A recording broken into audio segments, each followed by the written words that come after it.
Boa noite, pessoal. Paz, estamos aqui mais um sábado, né? Culto dos jovens.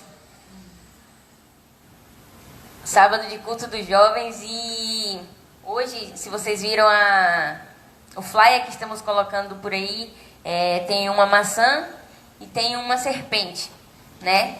E a gente vai falar um pouco sobre o orgulho e sobre vaidade. E hoje é um dia, assim, que eu comentei até com a Eliseu ontem, que a gente vai explanar muito sobre o assunto orgulho. Vamos falar um pouco sobre sua origem, vamos falar sobre conceitos. E o que eu queria falar para vocês é que, de antemão, nós já estamos pecando aqui. Nós já somos pecadores e orgulhosos. Porque ao fazer essa ministração, a gente quer passar para vocês e vocês vão entender o porquê. Mas desde já, o orgulho já está dentro de nós, aqui. E fazer essa pregação trouxe um pouco de orgulho para nós, mas nós queremos levar para Deus e queremos que essa mensagem passe para todos nós, né? Porque nós estamos aprendendo também e queremos, em Deus, tratar essas coisas. Então, espero que você tenha um momento de reflexão nessa noite, porque eu creio que Deus ele quer transformar a nossa mente nessa noite através da sua palavra. Então, é isso.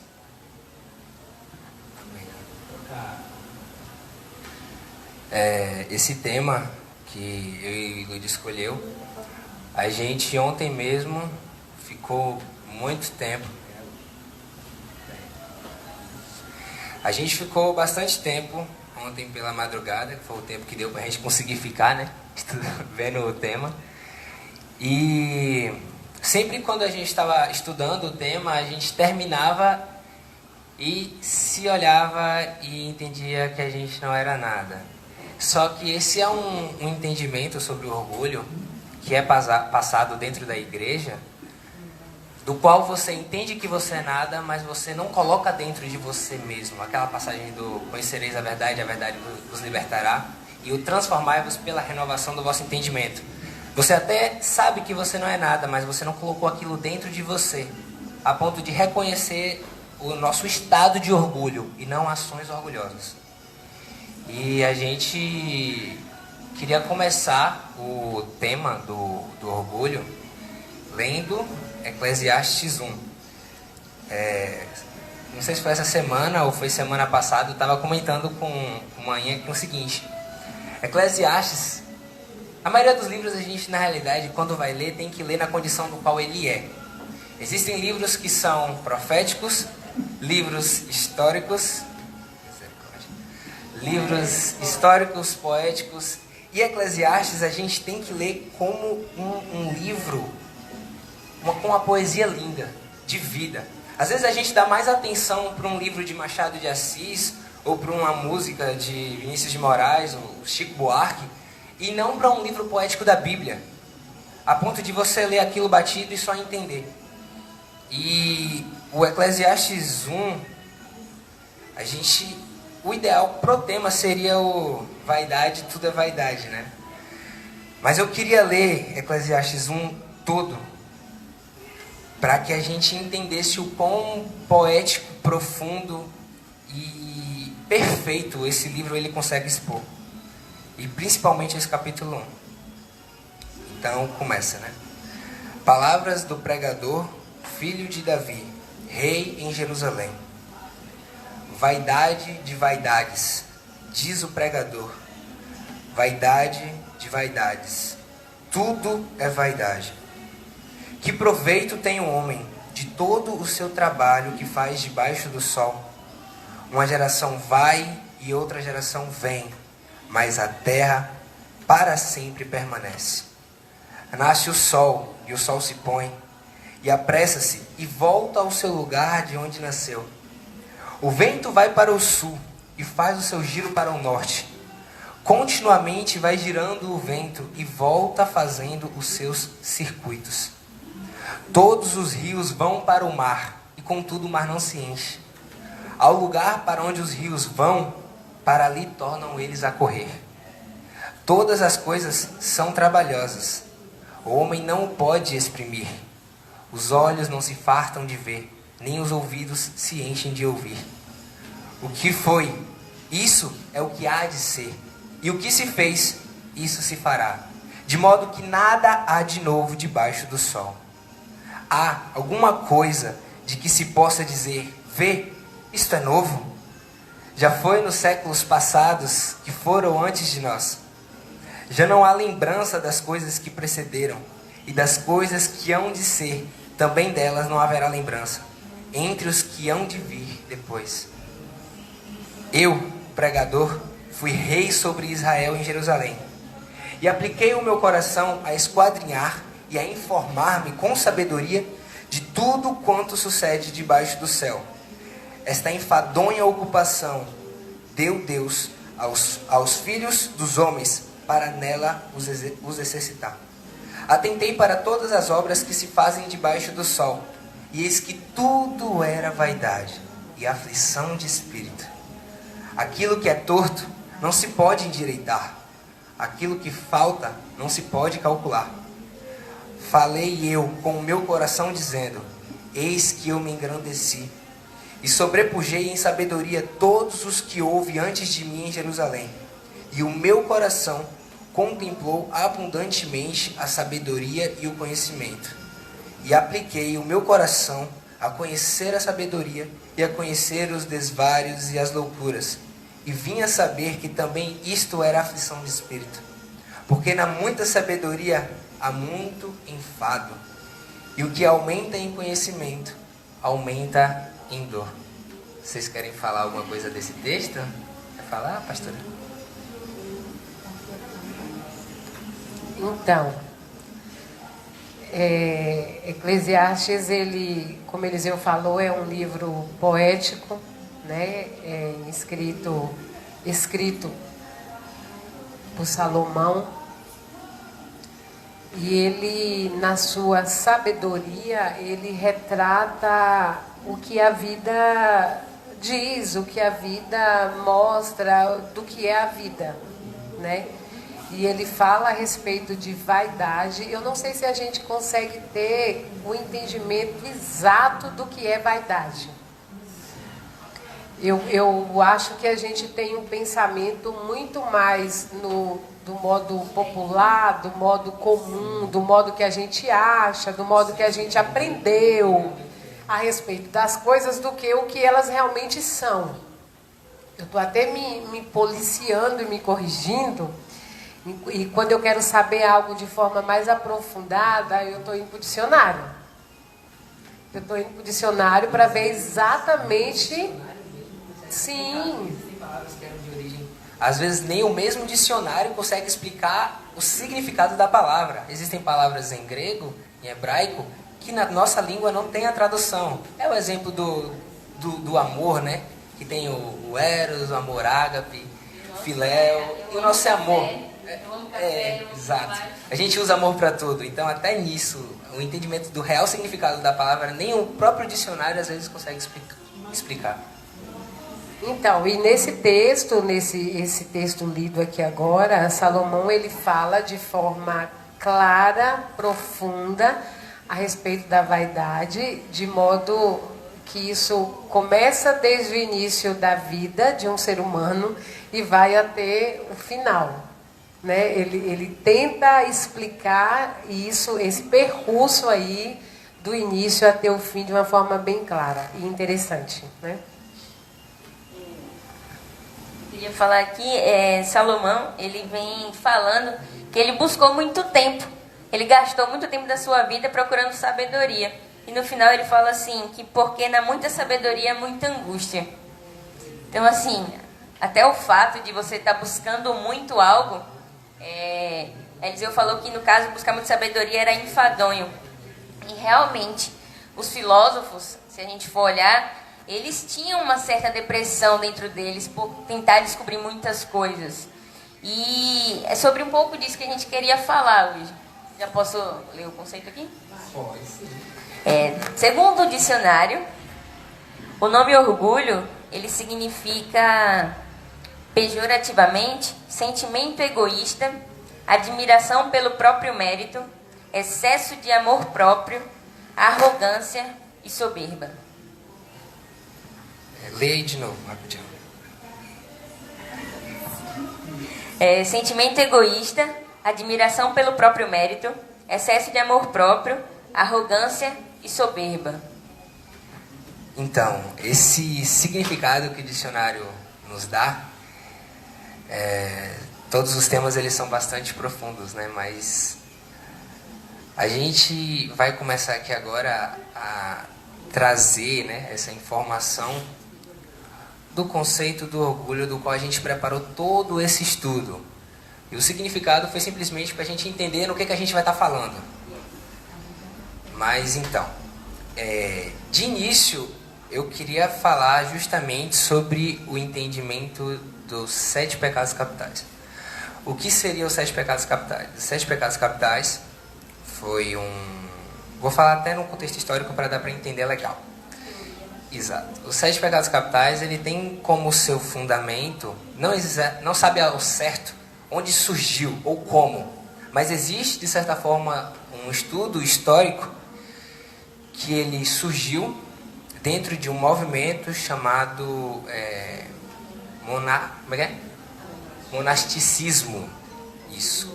Que é o movimento dos monges. Esse monasticismo é justamente a desagregação com os objetivos humanos para uma vida voltada apenas para a religião. E naquela época estava sendo muito comum essas pessoas saírem da função na sociedade como cidadão, como indivíduo e partirem para o deserto, viverem sozinhos e seguirem e se aprofundarem dentro dessa vida religiosa. E a gente tem um dos monges que é Evagrius. Evagrius, ele trouxe a base do entendimento dos 7 pecados capitais. E um dos seus discípulos foi João Cassiano. João Cassiano, ele era discípulo de Evagrius, de lá do Egito, e trouxe também esse entendimento sobre a base dos 7 pecados capitais para Roma, onde o Papa Gregório Magnus, ele colocou, dentro do sentido histórico, os 7 pecados capitais clássicos, que durante o decorrer da história ele foi mudando. Então, ainda não. Ele só foi... O que então foi criado? O porquê que essa tendência ela foi criada, os 7 pecados capitais? Eles queriam resumir dentro de todos os pecados humanos algo que você pudesse estudar e compreender como se fosse assim. Daqui vão se ramificar os pecados. O próprio nome capital, ele traz a entendimento de cabeça, controle, origem, justamente disso, que o pecado capital é um galho, é uma raiz, onde ela ramifica para os outros pecados. E aquele entendimento dos pecados capitais clássico, que foi de Papa Gregório, ele foi mais ou menos no século VI. E ele ficou mais 6 séculos dentro desse entendimento. Até que São Tomás de Aquino, uma pessoa muito importante no nosso estudo, inclusive já fica a dica, dá uma lida em São Tomás de Aquino, é brother ele, no Google, é o Google, né? Nosso Wikipédia, nosso enciclopédia, São Tomás de Aquino, ele é um filósofo, teólogo eclesiástico. Da época de 1269, se eu não me engano, por ali, século XIII. Então, diante de uma abordagem desse sentido, talvez alguns vão pensar assim: o que eu quero saber de São Tomás de Aquino? O que eu tenho a ver com São Tomás de Aquino? Que outro aí que você citou? Não, tem um monte, a gente um monte. O que eu tenho a ver com esses filósofos? Não eram filósofos, na verdade, eles eram teólogos, né? O que eu tenho a ver com esses papas? O que eu tenho a ver com esses teólogos dessa época? O que isso tem a ver comigo? Irmãos, acontece que o entendimento que nós temos de muita coisa, ela partiu desse período.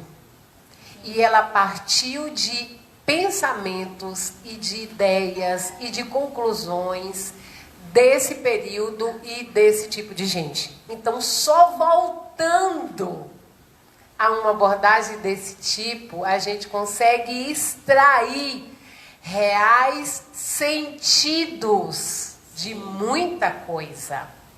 E aí agora a gente fala a respeito da importância disso. Porque voltar para reais sentidos de muita coisa. Eu sempre comento que a nossa geração é uma geração que há muito tempo perdeu o entendimento profundo, claro e exato de muita coisa. É como se nós tivéssemos assim muito mais pensamentos sempre rasos, sempre incompletos. Isso, era isso que eu estava procurando. Opiniões sem base, ideias sem fundamentos. Nós somos... Como der? Eu acho. É tudo baseado no eu acho. Tá, e onde é que está a certeza das coisas? Eu acho, e onde é que está a real a origem das coisas, das quais eu preciso ter fundamento nelas? Eu vou ficar só no eu acho?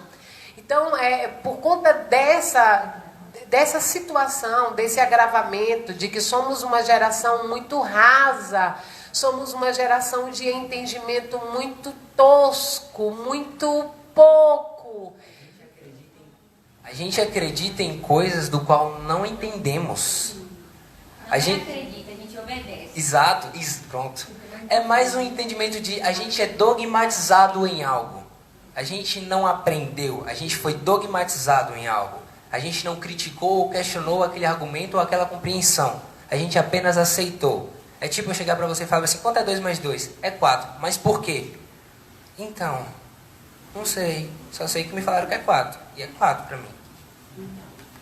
Então, irmãos, assim, só aprofundando mais e procurando abstrair, absorver mais a respeito de determinadas coisas e de determinados entendimentos, é que nós vamos conseguir chegar a origens, nós vamos conseguir chegar a clarezas de muita coisa.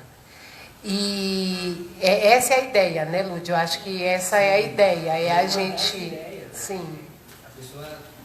Uma das ideias disso aqui que a gente vai querer falar é justamente assim, você não só aceitar o que a gente está falando, porque se você ouvir o que a gente está falando e aceitar como verdade absoluta, você está errado. Você já não está entendendo o que a gente está querendo passar. O que a gente está querendo passar é o seguinte, quando você escutar tudo isso aqui que a gente está falando, vai estudar, vai ver, vai analisar isso.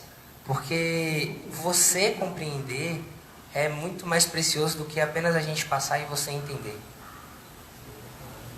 E sim, eu só queria dar um adendo que ano passado, Vitória, ela ministra a primeira vez lá na igreja dos jovens, né? É sempre a primeira pregação. E ela falou ano passado que era o ano do livro. Deus estava chamando a gente da IBNG para estudar, para não ser mais nécio, não ser mais levado por ventos de doutrina, mas para a gente saber o Deus que a gente serve, saber das coisas. Então, esse entendimento que a gente está trazendo aqui agora é para entender que o orgulho é a raiz de todos os males. Ontem, eu e Eliseu terminou, acho que foi quase 5 horas da manhã, nossa reunião. Eu demorei pra caramba para dormir, porque eu fiquei pensando, eu pequei nisso, eu pequei nisso, eu pequei nisso, eu pequei nisso. Meu Deus do céu, o orgulho na minha vida tá... Então, assim... Ontem a gente teve uma pergunta que falou assim, e quando eu não consigo identificar nada de errado em mim? E aí eu mencionei até do jovem rico.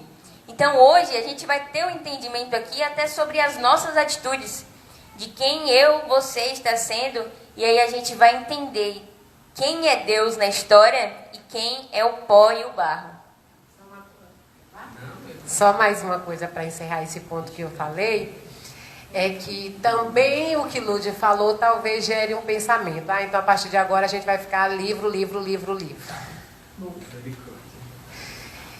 E aí a Bíblia diz que as muitas letras fazem endoidecer. É verdade. As muitas letras fazem endoidecer, mas nada de letra mantém a gente no estado de não saber das coisas. Então, é o equilíbrio entre uma coisa e outra que a gente precisa alcançar. Volto a dizer, penso que nós somos uma geração que abandonou o conhecimento há muito tempo. Há muito tempo nós estamos distanciados do conhecimento. Que conhecimento? O conhecimento aprofundado, o conhecimento real, o conhecimento... Sim, o conhecimento fundamental a respeito das coisas, e temos ideias muito, vou repetir, rasa e sempre do senso comum, e nunca de forma concreta. Então, a ideia que Lud comentou é que a gente faça um retrocesso de bases, um retrocesso de fundamentos, e que a gente medite, fale e comente a respeito de assuntos que nós precisamos ter conhecimento deles, até para colocá-los em prática na nossa vida, porém não de uma forma do jeito que se faz hoje, mas de uma forma mais aprofundada e de uma forma mais fundamental. E só para terminar o entendimento dos 7 pecados capitais, dentro do porquê que a gente colocou ele no estudo. São Tomás de Aquino, ele sistematizou o entendimento dos 7 pecados capitais. O que, se você for colocar no Google e aparecer, vai ser o que São Tomás de Aquino apresentou. Houve algumas reformulações mais por agora, mas o clássico e o fundamental foi o que São Tomás de Aquino apresentou. E ele colocou o orgulho como o pecado capital, o principal, o pecado cabeça de todos os pecados capitais que dão origem a todos os pecados. E essa vai ser um pouco do entendimento do que a gente vai traçar do porquê então que o orgulho é o pecado capital dos capitais. E aí fala o que mais agora? Ah, sim. Então, se a gente vai tratar de o pecado capital como orgulho, a gente pode entender então a sua origem, de onde ele veio. Já que ele é o pecado, o principal, vamos entender de onde foi a sua origem. Aí vamos abrir em Isaías, tá com... Quer ler? Isaías 14, 12. Vamos todos abrir a Bíblia. Isaías 14, 12.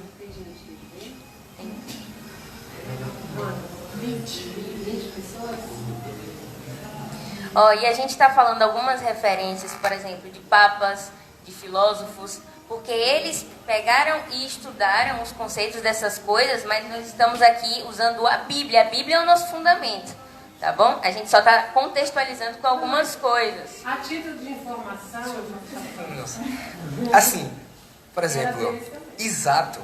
São Tomás de Aquino, ele viveu dentro da igreja e todo o estudo dele foi baseado na Bíblia. Foi totalmente baseado na Bíblia. Tanto que vai ter alguns entendimentos do que a gente vai traçar, que você vai falar bem assim, o quê? Mas está na Bíblia. Por quê? Porque uma pessoa leu e estudou aquele assunto e entendeu. Então, assim, isso aqui que a gente está fazendo está fundamentado na Bíblia, do qual o que eles falaram também é da Bíblia. Inclusive, eu tive a sensibilidadezinha de as pessoas que a gente nortear dentro desse estudo serem teólogos. Sim. Todos ali que a gente vai falar durante a palavra, eles eram teólogos. Eles basearam seus estudos dentro da Bíblia. Não foram apenas filosofias. Eu acho que a gente precisa explicar mais uma coisa. Isso. Por ele estar falando tanto disso. Irmãos, existe alguns mitos, existe alguns dogmas, existe algumas referências consideradas como ruins com respeito a algumas coisas e algumas pessoas. Por exemplo, quando se fala em teólogo, tem gente que já vira cara. Quando se fala, por exemplo, nós estamos citando aqui frases e estamos falando de um assunto, que São Tomás de Aquino, falou de unção, pronto, aí já vira a cara, já não vale nada. Eu queria só que a gente entendesse, só citar aqui, irmãos, que existe uma diferença muito grande entre experiência pessoal com Deus e conhecimento de Deus. E nós misturamos isso. Experiência pessoal com Deus, nós temos individualmente. E às vezes não pode nem ser explicada. Sim. Conhecimento de Deus é fruto de aprendizagem. Conhecimento de Deus é resultado de uma vivência em aprendizagem.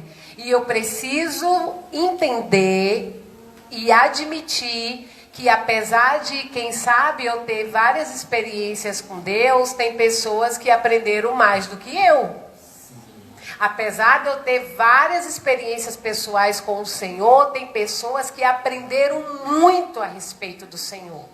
Então, é só explicando isso aí. Por exemplo, quando nós falamos a respeito de teólogos, são pessoas que estudam mais do que eu e do que você. São pessoas que mergulham nas Escrituras, são pessoas que mergulham no contexto histórico das Escrituras Sagradas e que elas alcançam entendimentos e conhecimentos por conta do seu estudo e da sua busca que eu e você não alcançamos, porque o nosso conhecimento é raso, é pouco. Então, só para desmistificar isso aí, viu, irmãos? Aí você vai ler. E só para continuar assim, a gente tem vivido uma geração que não pega uma informação e aprofunda. Tanto que fake news é justamente pela falta de ir em fontes específicas. E o que a gente está trazendo, que é algo assim, que Deus, ele busca isso, tanto que conheçamos e prossigamos em conhecer ao Senhor. E o povo perece por falta de conhecimento, não conhece a palavra e o poder de Deus. E a gente quer que nova geração, outros que estão assistindo essa live, voltem para as Escrituras. A gente não pode tirar um marco do lugar. Então a gente quer fazer todo mundo se voltar para esse marco. Por isso que a gente está falando dos nomes aqui dos filósofos e queremos que vocês procurem eles, vejam na Bíblia, para que os teólogos, para que vocês vejam que o que estamos falando não é pouca coisa, é o que está nas Escrituras. Então, assim, aqui a gente só veio trazer que agora a gente vai falar da origem na Bíblia do orgulho. Em Isaías 14:12 diz assim: como caíste do céu, ó Lúcifer, filho da manhã, tu que fostes derrubado à terra, que enfraqueces as nações, porque tu tens dito em teu coração: eu ascenderei em direção ao céu, eu exaltarei meu trono acima das estrelas de Deus, eu também sentarei sobre o monte da congregação nos lados do norte, eu ascenderei acima das alturas das nuvens, eu serei semelhante ao Altíssimo. Como Lúcifer era orgulhoso. Então, dentro desse entendimento,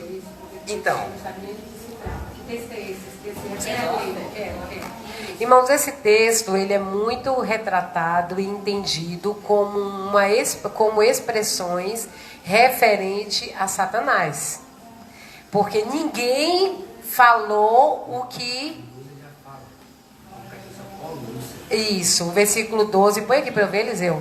Diz assim, ó: como caíste desde o céu, ó Lúcifer, filho da alva, como foste cortado por terra, tu que debilitavas as nações, e tu dizias no teu coração: eu subirei ao céu, acima das estrelas, tal, exaltarei, tal. Por fim, o texto encerra dizendo: e serei semelhante a Deus. Serei semelhante a Deus. Essa foi a expressão de Satanás, essa foi a ideia de Satanás, essa foi a motivação de Satanás, Lúcifer, né? Até então Lúcifer, para se tornar um anjo caído, conhecido como Satanás. Então, Mãe, ela pega o microfone de sua mão e não dá nem para segurar. Então, esse texto ele trata do entendimento e do princípio justamente de quando Lúcifer se tornou Satanás. Ed René, ele traz um conceito de quando o filho perguntava para ele: pai, quem criou o diabo? Ele respondia: Lúcifer, meu filho. Porque Deus criou a Lúcifer, mas Lúcifer criou o diabo, criou Satanás, deu a introdução ao mal. É porque Lúcifer era um anjo. Lúcifer era um anjo. Deus criou um anjo. Deus criou um anjo. E Lúcifer, a partir do seu orgulho, que a gente vai tratar, criou Satanás, criou o diabo, né? Exato. Então, quando a gente vai entender um pouco do orgulho dentro desse texto, o que é? Lúcifer, como a gente foi dito aqui, foi um anjo criado por Deus. Sendo assim, a metodologia de pensamento dentro da criação de Deus é de nós. Nós. Os anjos, eles não pensavam ou agiam como eu, mas eles pensavam e agiam como nós. Sim, pensam. Sim, pensam até hoje como nós. Lúcifer, ele quebrou a ordem da perfeição, que é o nós, que é a unidade, e pensou o eu, pensou o singular, no sentido de que eu vou ser semelhante a Deus, vou ser igual a Deus. E o orgulho não está apenas no querer ser semelhante a Deus, mas no sentido de que eu vou ser diferente dos outros anjos, porque eu vou ser semelhante a Deus. Eu tenho condições de ser semelhante a Deus. Só que na realidade, Lúcifer, ele foi uma criação de Deus. E a gente vai tratar um pouco mais também disso à frente. Ele não tinha as condições de ser semelhante a Deus, porque só Deus pode ser Ele mesmo. Ele é o máximo, Ele é o limite.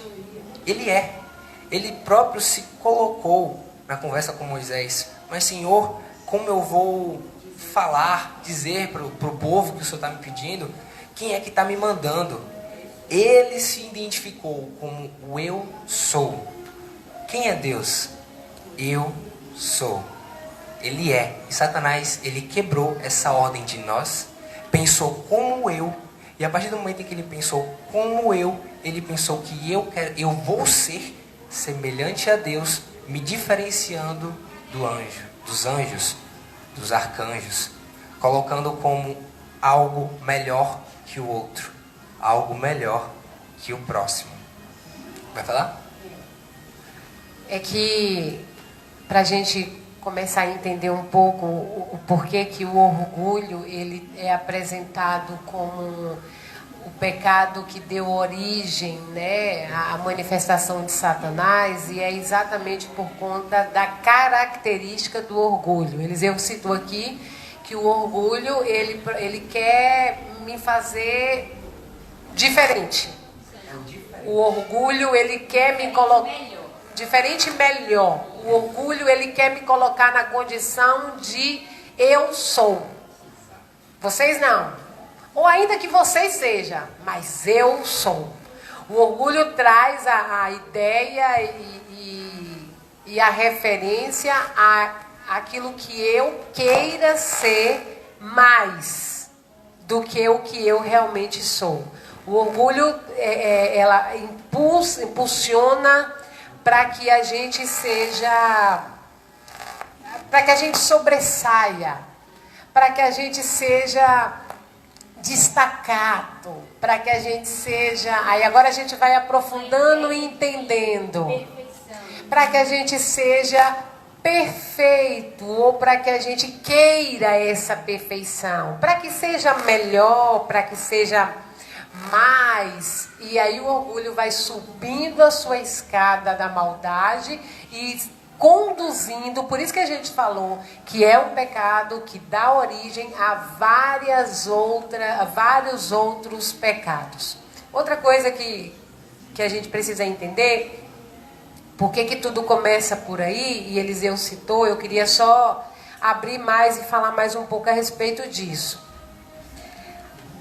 O princípio da Trindade de Deus, o fundamento da Trindade de Deus, acho que vai ter que ser agora que vai casar melhor, é nós. E Satanás disse eu. Entendeu, Dé? A Trindade de Deus, desde o princípio da unidade, irmãos, não é algo que foi dado aos homens, é algo que é intrínseco da Trindade. Porque a unidade, ela reflete perfeição. Juntos somos perfeitos, separados somos incompletos. Juntos fica completo, separado vai fazer falta. Vai faltar alguma coisa. Então essa é uma atribuição que Deus, não é que Deus deu para os homens viverem em unidade. Deus vive em unidade desde o princípio. Você quer ver a prova disso? Lá na formação do mundo, o que está escrito? Façamos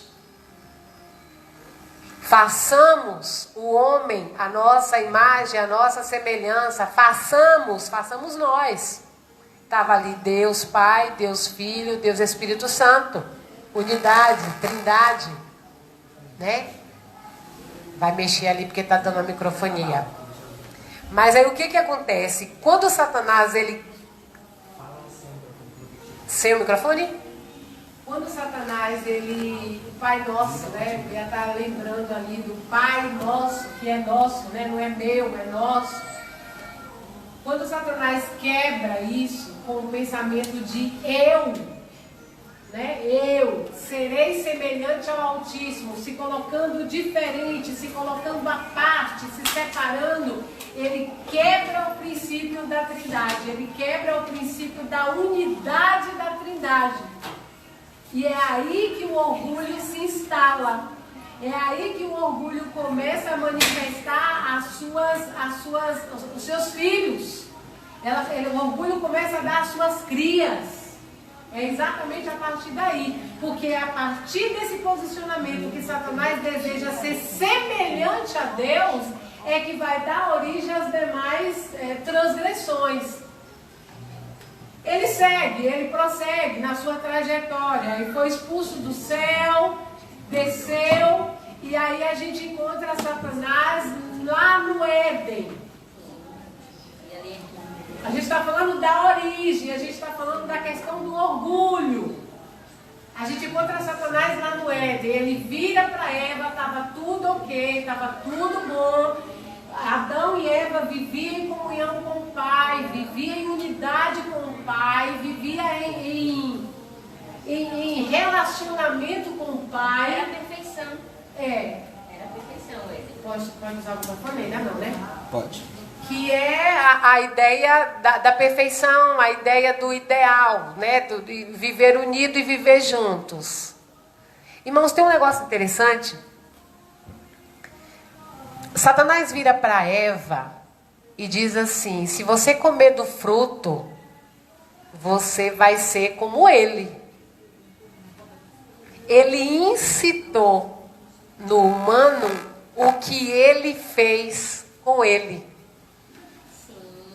Ele mexeu apresentando para o humano o que ele tinha feito com a vida dele, porque ele quis ser semelhante ao Altíssimo lá atrás. E ele provocou no humano a mesma ideia de que se ela comesse do fruto, ela seria semelhante, porque ela ia ser conhecedora do bem e do mal. Agora, olha que coisa interessante. Pensa comigo. Lá antes da queda, antes da manifestação de Satanás, se alguém aparecesse para Adão e Eva e perguntasse para eles assim: o que tem nesse jardim? Eles iam dizer: tudo que tem no jardim. Sim. Qual é a hora que Deus manifesta? Eles iam dizer: o horário que Deus vem conversar conosco é na viração do dia. Se perguntasse para eles assim: vocês sabem qual é do fruto que pode comer? e tem algum fruto que não pode comer, eles iam dizer, sim, Deus disse que tem um fruto que não pode comer. E vocês sabem qual é que pode, qual é que não pode? Eles diriam, sim, nós sabemos. E se perguntasse para eles, como que vocês sabem? A resposta seria, porque Deus disse. Sabe o que isso significa? Que o homem, antes da queda, tudo que ele sabia era com base no que Deus disse. Todo o ensinamento, tudo que foi dado, tudo que foi entregue ao homem, Deus havia entregado, Deus havia concedido. Então, o pensamento, Deus que tinha dado. Entendeu, Cristian? A ideia, Deus que tinha promovido. O sentido, o que precisava ser identificado, Deus tinha manifesto, Deus tinha feito isso. A partir da queda, o homem agora sabe, o homem agora escolhe, o homem agora entende, o homem agora opina, o homem agora sente, o homem agora decide, porque ele sabe do jeito que Satanás ensinou. Sentiu a diferença? Antes da queda, tudo Deus havia dito, e só Deus havia dito. Ninguém tinha falado nada para eles a não ser Deus. A comunicação deles era com Deus. Então, era com a verdade, era com o caminho, era com a paz, era com a vida, era com o Criador, era com a inspiração, era com a essência da existência que é o Deus Criador. Então, tudo que o homem sabia, tudo que o homem intuía, sentia, percebia, era segundo o que Deus havia dito. Após a manifestação de Satanás, aí agora era de acordo com o que Satanás tinha falado e de acordo com o que subiu no coração do homem. Irmãos, a origem do orgulho nasce nesse processo aí. Quando eu abandono o que Deus disse e começo a decidir. Quando eu rejeito o que Deus disse e começa agora eu dizer. Quando eu rejeito o que Deus falou e começa agora eu falar mediante o que acho. Quando eu rejeito o que Deus ensinou, o que Deus mostrou, o que Deus avisou, e eu agora começo a falar, pensar, sentir, imaginar, escolher e decidir de acordo com o que subir no meu coração. Essa é a origem do orgulho e que nasceu com o que Satanás fez com ele. E Cate falou assim, que agora eu não sei mais o que Deus disse. E por isso o orgulho gera em mim. E em relação ao amor, Deus fala para não buscar os próprios interesses. Aí nos relacionamentos é o que me agrada. Ele tem que fazer a comida porque eu gosto. Ele tem que me levar para o lugar que eu quero. Ele tem que lembrar fazer isso, fazer aquilo. Então, há uma raiz de Lúcifer habitando já, não vou dizer nem ao seu redor, dentro de você. Dentro de nós.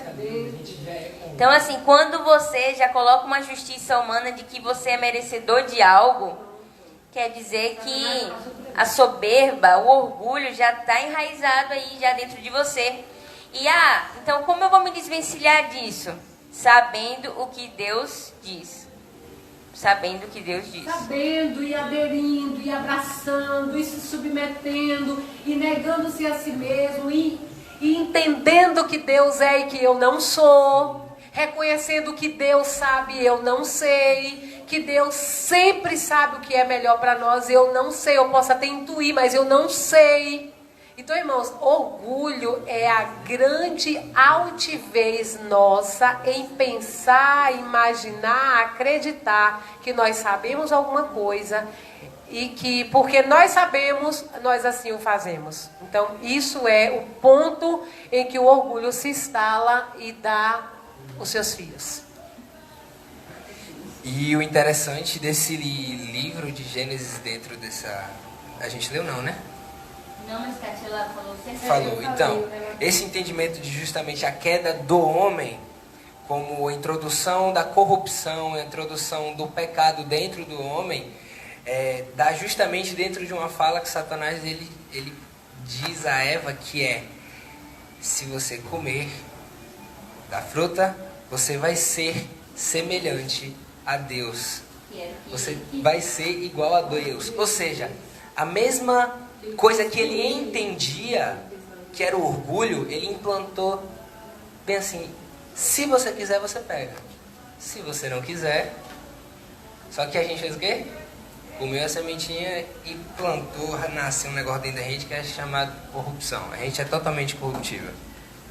E Satanás, ele foi expulso do céu, junto com os anjos. E como a Eliseu falou, que da mesma forma como a gente foi expulso do Éden. Então Satanás, ele não estava satisfeito de que a perfeição, existia uma perfeição na terra. Como existia no céu, ele foi expulso, então ele não admitia que existia uma perfeição na terra. Então ele queria quebrar o equilíbrio novamente. Então ele, através de uma serpente, ele foi e induziu Eva no mesmo sentimento que ele tinha, exatamente no mesmo. Exatamente no mesmo. E foi aí que o pecado entrou no mundo e a raiz capital é o orgulho. E aí a gente vai entrar... Não, mas são 2 lives. Tranquilo. Então, aí a gente vai entrar aqui agora dentro do conceito de a natureza do homem, mas que também se aplica à natureza do próprio Lúcifer e de Satanás. Por quê? Porque ele é criação. E a gente vai entender isso. Exato. Se eu não me engano, faltam 10 minutos, correto, Dea? 2 minutos? Ah, tá. Amém.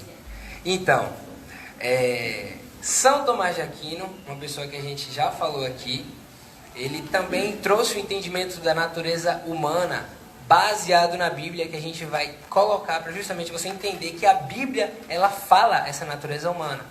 Ele coloca que o homem, ele tem, na realidade, ele não tem 3 qualidades, que são a condição de ser. Tá, o que eu falei? O homem, ele não tem substância, o homem, ele não tem consistência e o homem, ele não tem finalidade. Aí a gente vai abrir agora em 1 Coríntios 4:7. Vamos todos abrir, né? 1 Coríntios 4:7. 1 Coríntios 4:7. Que diz assim: porque quem te faz diferente de outro? E o que tens tu que não tenhas recebido? Ora, se tu recebestes, por que te glorias como se não tivesse recebido? Autoexplicativo. Ou seja, se você se gloria de algo que recebeu, como se não tivesse recebido, como assim? Você está se vangloriando. Uma vanglória. Você está se gloriando em algo em vão. E existe aí... Você quer falar? Porque não existe glória para o homem. Porque quem fez foi Deus. Então, tudo que há no homem, quem fez foi Deus. Então, por isso que... Até Paulo, ele fala, não, eu não me glorio em mim mesmo, mas das minhas fraquezas. Mas nele mesmo, em coisas, qualidades suas, ele não se gloriava. E dentro das pessoas que a gente já citou aqui, que foi São Tomás de Aquino, acho que na verdade só foi, né? E o Papa Gregório Magnus. Magnus no que, mulher? Magnus. Papa Gregório Magnus. Existe alguém que é chamado de Spinoza?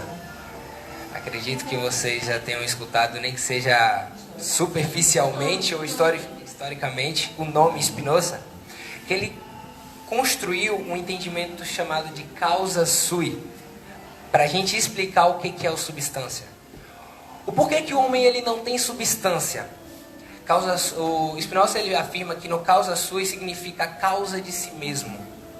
O homem ele não tem condições de gerar a si mesmo. Entendimento melhor.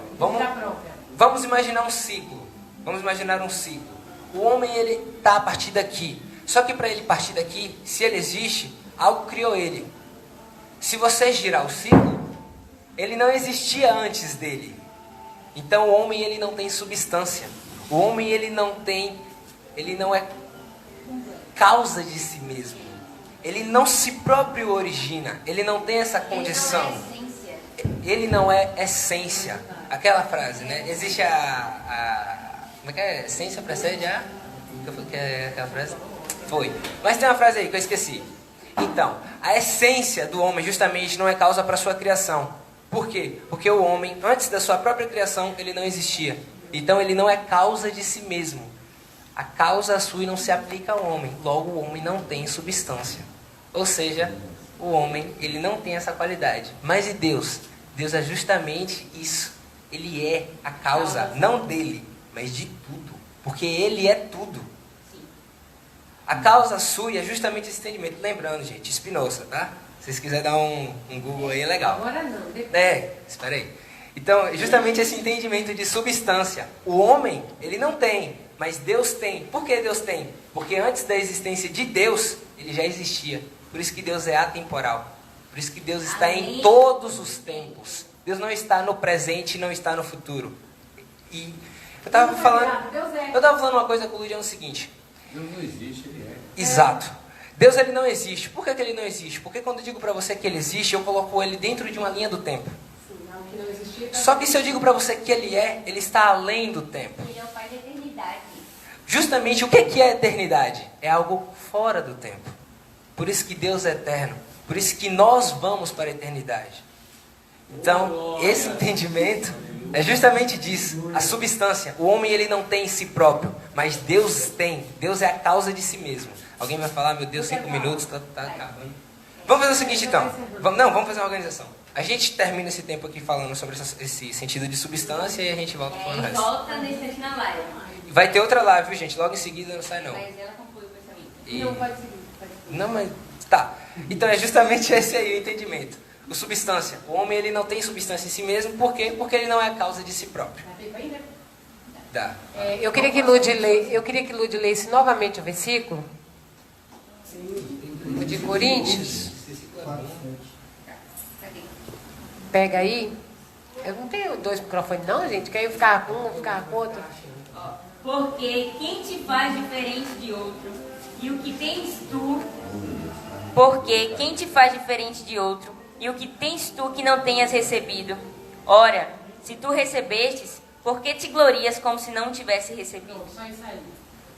O que te faz diferente de outro.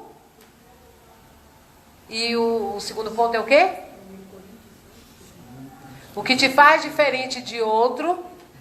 E por que te glorias como se você tivesse criado tudo tudo que faz parte de você. Irmãos, eu acho interessante que teoricamente a gente sabe dessas coisas tudo. A gente sabe que somos todos iguais, a gente sabe que não é nada, a gente sabe que não há diferença, a gente sabe que Deus criou todos. Teoricamente a gente sabe esses negócios tudo. Só que a chamada de Deus não é para que a gente não é para que a gente saiba disso, é para que a gente viva uma vida conforme o que sabemos. É para que na prática da nossa vida a gente tenha uma manifestação de viver de acordo com o que sabemos. Por exemplo, A verdade, ela liberta. sim. Então, se ela não está libertando, é porque eu não estou indo na essência da verdade. Eu ainda estou nos meus enganos. Conhecereis a verdade, se você não conhece ela, você não é. Aí Eliseu cita que, na verdade, são os enganos de Satanás, promovido lá no princípio da queda. Né? Essa é a ideia. E foi justamente essa a ideia do Gênesis. Quando a gente se trata Eu gosto de pensar o seguinte até. Quando a gente vai julgar alguma ação ou alguma coisa do tipo, aquilo que eu fiz foi Deus ou não, existe um entendimento. Às vezes a gente coloca uma ação como algo natural e não como algo de Deus ou como algo de Satanás. Como o seguinte, eu fui fazer uma determinada ação e é algo tranquilo, não foi nem Deus nem Satanás. Mas existe esse o problema. Aquilo que não foi Deus é Satanás.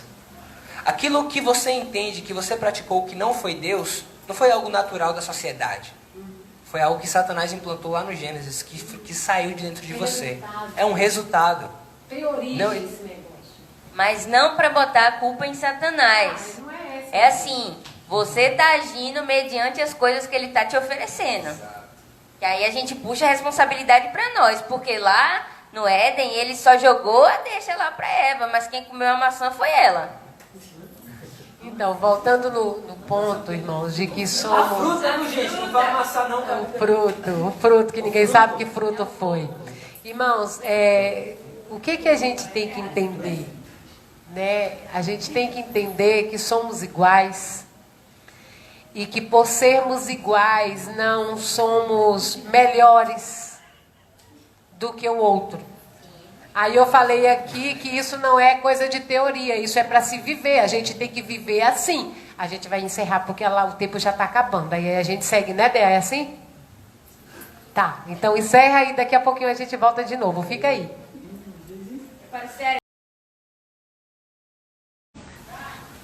Começou. Voltamos, gente. Voltamos. Só uma correçãozinha aqui, é porque a gente vai fazer a referência à Branca de Neve, aí eu falei que Eva comeu uma maçã, mas ela comeu o fruto, não especifica, tá? Então eu queria corrigir, não é a maçã, foi um fruto. É isso que eu ia falar. Segundo o pastor Deusete, é brincadeira, viu, gente? É o coco porque ele tomou e comeu. Mas é brincadeira, viu, gente? É o fruto. Então, o que a gente tá... Você vai continuar... Não entendeu. Então, a gente recebeu até aqui a mensagem. Vai devagar, é muita coisa pra gente entender numa velocidade muito rápida. Só vou repassar o conceito de substância, lembrando que quem formulou foi São Tomás de Aquino e o causa sui foi Spinoza. Ok? Então, vamos lá. Causa sui, causa de si mesmo, o homem não tem substância, por quê? Porque ele não tem como... Perdão. Causa sui, Spinoza, causa sui é a causa de si mesmo, do qual o homem não tem substância, por quê? Porque ele não é causa de si mesmo, ele não existia antes da sua própria existência. Espero que dê para entender essa frase. Aí vem consistência, né, Luigi? Consistência, né? Aí é Tiago quanto? 4:14. Vamos todos abrir, tá aberto? Espera, deixa eu mandar. Irmãos, abram as suas Bíblias, porque estamos retornando para a palavra. Amém? Segundo Marcos Almeida, cantando em palavra antiga, os nécios, eles não sabem ler. A gente sabe ler e agora a gente sabe interpretar, para a glória de Deus. E estou sendo bem orgulhosa agora. Ridícula. Oh, meu Deus. Ai, 4:14, misericórdia. Porque diz assim: porque vós não sabeis o que trará o amanhã, porquanto o que é a vossa vida? É apenas um vapor que aparece por um pouco de tempo e depois desaparece. É um vapor. Ou seja, a diferença do substância para a consistência, né? O homem em si próprio, se eu posso assim dizer, ele não tem matéria. O homem, ele veio do barro, do barro, quem criou foi Deus. A gente sempre tem que remeter, exato, quem criou foi Deus. Então o homem, ele não tem matéria de si mesmo. Ele não tem matéria em si mesmo. Eu até coloquei lá, se eu não me engano, o homem passa. Aí no próprio versículo fala como o que é a vida. A vida é um vapor que aparece por um pouco e depois se desvanece. Ou seja, o próprio entendimento do vapor como não massificação é que quando sopra, ele passa. A vida no sentido, então, não é nada. A nossa vida, a vida de Deus como vida Deus como vida é que é. Mas a nossa vida como matéria, como essas coisas, não é nada. Eu ainda coloquei passa e é efêmero, né? E aí agora, finalidade. Finalidade é Romanos 7, o quanto? É porque eu ia imprimir, mas não deu. Pode sim. Porque o que eu faço, não permito. Pois o que eu quero, isso não faço. Mas o que odeio, isso eu faço. Então, gente, por que o homem ele não tem finalidade? Simples, a gente não consegue fazer nem o que quer. Você tenta fazer algo, mas você não consegue. É simples. Por que o homem não tem finalidade? Porque o bem que eu quero fazer, esse eu não faço. E o mal que eu não quero fazer, esse eu faço. É simplesmente aquele conceito de expressão. Você já fez mal a alguém que você gosta? Todo mundo já fez um mal. Eu vou generalizar. Generalização não é bem-vinda, mas eu vou generalizar. Todo mundo já fez um mal a alguém que não gosta. Você quer ver o entendimento aí agora? Por exemplo, uma criança recém-nascida ama a mãe. Só que a criança chora, a criança não sabe nem o que está fazendo, mas a mãe já está doida, já está aqui, oh meu Deus. Cala a boca dessa criança, alguém aqui, por favor. Essa criança está me passando mal. Então até a criança que não tem nem noção do que ela faz mal a alguém que ela própria ama, que é até a própria pessoa que ela conhece, que é a mãe. Então o homem, ele não tem substância, ele não tem consistência e não tem finalidade. Essa é a natureza humana. E o porquê que eu quis falar isso? Simples. Satanás, ele é da mesma forma. Ele não tem consistência, ele não tem substância. Satanás, ele não existia antes dele. Deus criou Lúcifer. Ele não tem consistência porque quem criou ele foi Deus. E ele não tem finalidade. Você quer ver por quê? Porque ele quis ser igual a Deus. Só que ele não é igual a Deus. Então, até a própria ação dele de querer ser igual a Deus não se concluiu. No qual Satanás, ele também não tem finalidade. E qual é esse entendimento? O homem, ele sempre vai querer tentar se igualar a Deus. Mas eu não quero me igualar a Deus. Está no inconsciente. A gente é corrupto. A gente tem que entender que a gente está corruptível. Você não vai agir... Poxa, pronto, outro exemplo. Você foi fazer algo, no momento você nem percebeu. Mas depois que você fez, você falou, ih, velho, olha o que eu fiz. Fiz errado. Ou seja, aquela ação foi natural seu. Mas aquela ação, ela não era algo de Deus, do qual a gente já falou. Ou é Deus ou é Satanás. Aquela ação não foi Deus. Aquela ação foi Satanás. Então, o homem, ele, vamos colocar dentro desse conceito, ele meio que tem inveja de Deus. Por quê? Porque Deus, ele é livre, nós não somos livres. Deus, ele é livre, onipresente, onipotente, onisciente. Deus, ele tem total finalidade nas suas ações, até porque tudo o que se existe foi por parte da criação dele. Então nós, com a semente que Satanás colocou, queríamos ser igual a Deus. Mas nós não somos. Inclusive, queremos ser até hoje. Eu não quero, sim. A gente quer. Porque é um pecado de lá do Éden. É um pecado que está dentro de nós. E não necessariamente no raciocínio ou na razão. Então, não é isso que eu ia falar. Porque, assim, por exemplo, falando dessa forma, alguns pensam assim, eu não tenho inveja de Deus, não. Hoje está doido? Está repreendido. Mas nós não discernimos, irmãos, a essência disso. Igual Eliseu falou, é involuntário. Está na natureza humana. Já está enraizado na natureza humana. Aí a gente entende, presta atenção nisso aqui.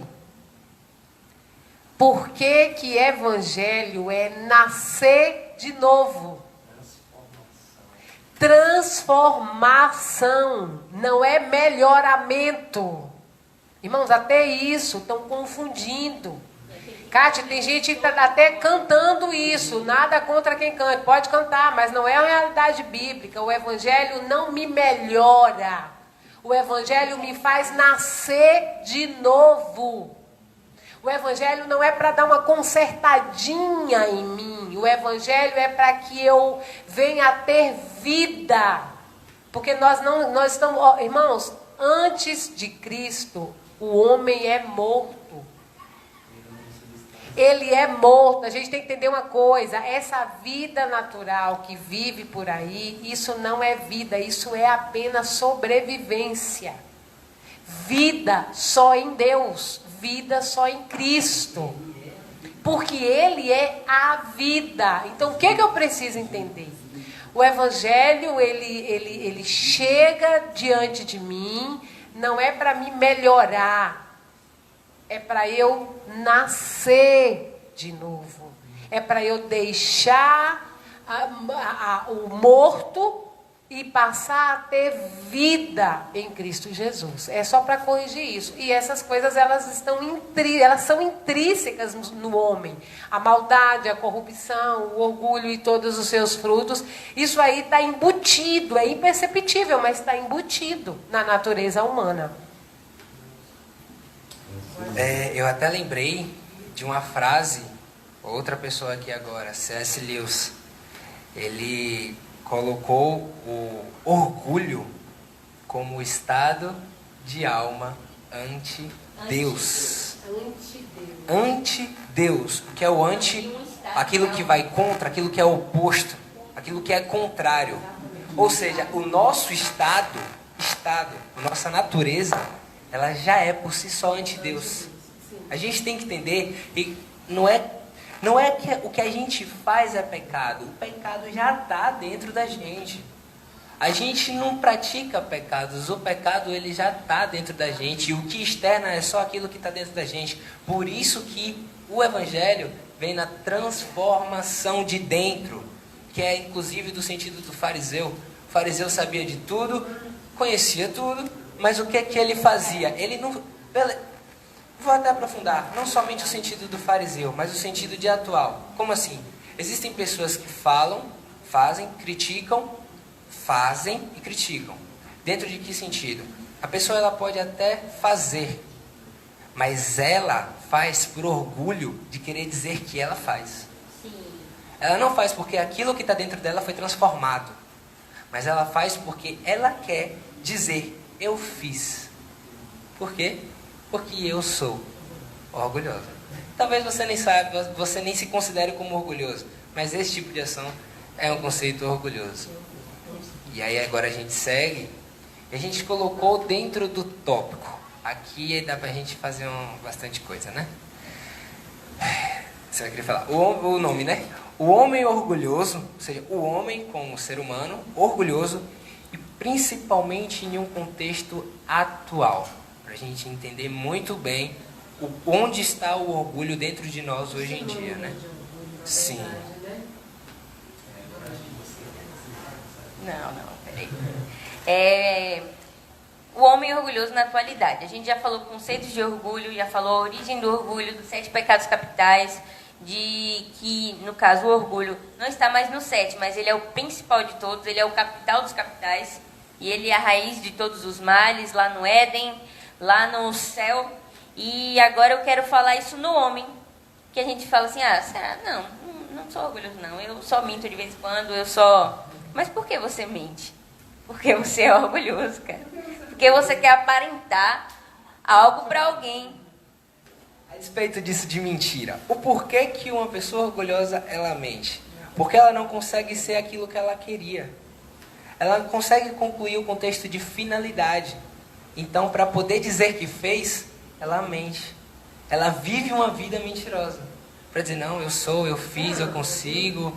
É amplo, é outra coisa para se aprofundar e estudar. Então, por que de certa forma, um orgulhoso mente? Porque ele uma pessoa orgulhosa, não alcançou aquilo que ele queria alcançar, logo ele mente para poder pelo menos iludir e enganar tanto a ele quanto os outros.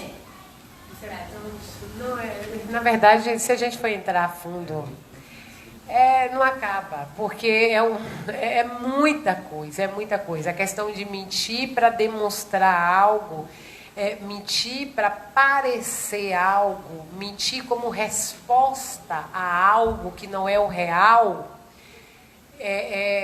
isso aí é absurdamente contemporâneo. Né? É do homem. Por isso que uma vida em verdade, só em Cristo, irmãos, se vive uma vida em verdade. O problema é quando se vive uma vida em verdade e a verdade ela acaba escandalizando mais do que a mentira. Porque já está todo mundo tão acostumado com a mentira que a verdade, quando chega, ela escandaliza. Está todo mundo tão acostumado com as aparênciazinhas, está todo mundo tão acostumado com as capinhas, né? Eu gosto de dizer capa.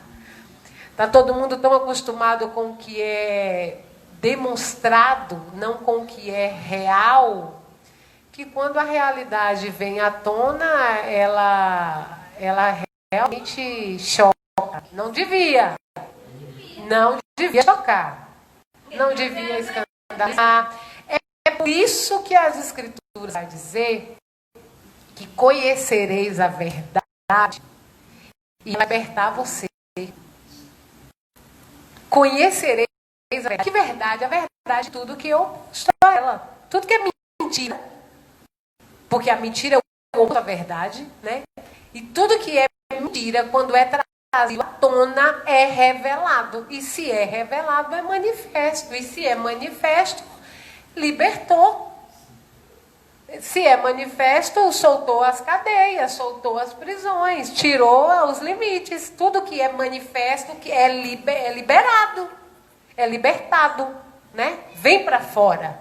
Por isso que a Bíblia fala em conhecereis a verdade. Não sei se vocês conseguiram pegar a linha de raciocínio que eu quis comparar, né? A questão da verdade quando é manifesta, que liberta, no sentido de que falar a verdade, viver a verdade é o ideal, mas é às vezes escandaloso para alguns. E em relação ao homem orgulhoso, gostaria que a gente abrisse em Provérbios 18. E eu lembro piamente que logo quando eu cheguei aqui em Itabuna, essa foi a primeira palavra que Deus me deu. Você é altamente orgulhosa, Ludmila. Então, eu queria, assim, que a gente chorasse junto aqui, porque somos todos iguais. E orgulhosos. Alguns já subiu na ladeira, né? Que diz assim: o homem que se isola busca seu próprio desejo. Procurou e intermediou com toda a sabedoria. Um tolo não tem prazer no entendimento, mas isso seu coração pode descobrir por si mesmo. Então, já a característica que a gente mata do orgulhoso é, ele se isola.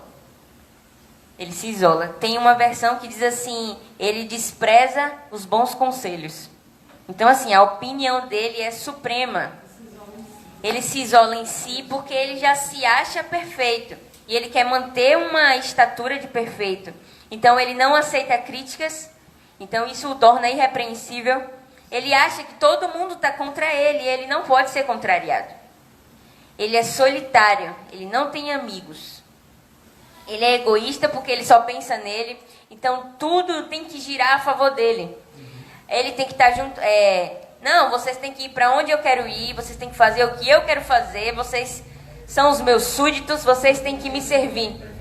Se não for do jeito dele, Cátia falou que ele prefere se isolar. Ele é extremamente arrogante. Por quê? Porque ele não aceita um conselho. Ele não aceita, e tanto que em Provérbios fala na multidão de conselhos a sabedoria. Irmãos, se você e eu somos do tipo que ficamos irritados quando somos corrigidos, é sinal de que somos extremamente orgulhosos. Se nos irritamos, se ficamos chateados quando alguém nos corrige, ou alguém tenta nos mostrar algo de errado que nós estamos fazendo, se isso causa irritação, nervosismo em nós, é prova de que somos muito orgulhosos mesmo. E eu queria levar mais a fundo. Não queria falar assim que somos muito orgulhosos. Eu queria falar assim que Lúcifer está dentro de nós ardentemente. Porque o que a gente está tentando mostrar aqui é de que o pecado mata. E a gente está morto se a gente deixar essas coisas fluírem dentro de nós. Porque hoje em dia, o orgulho virou sinal de virtude. Então, assim, virou sinal de virtude. Então, eu não quero falar assim, você é orgulhoso. Então, eu quero falar, Lúcifer está agindo em você. Em mim também, né? Agora.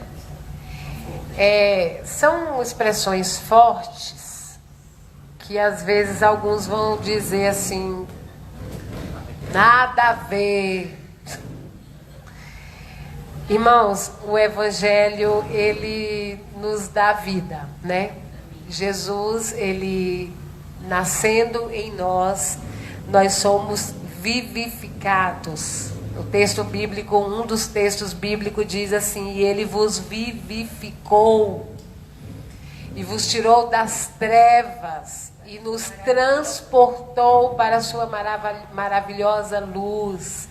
Ele nos deu vida e o Senhor é aquele que nos salvou e nos resgatou do império das trevas. Presta atenção vocês dois aqui.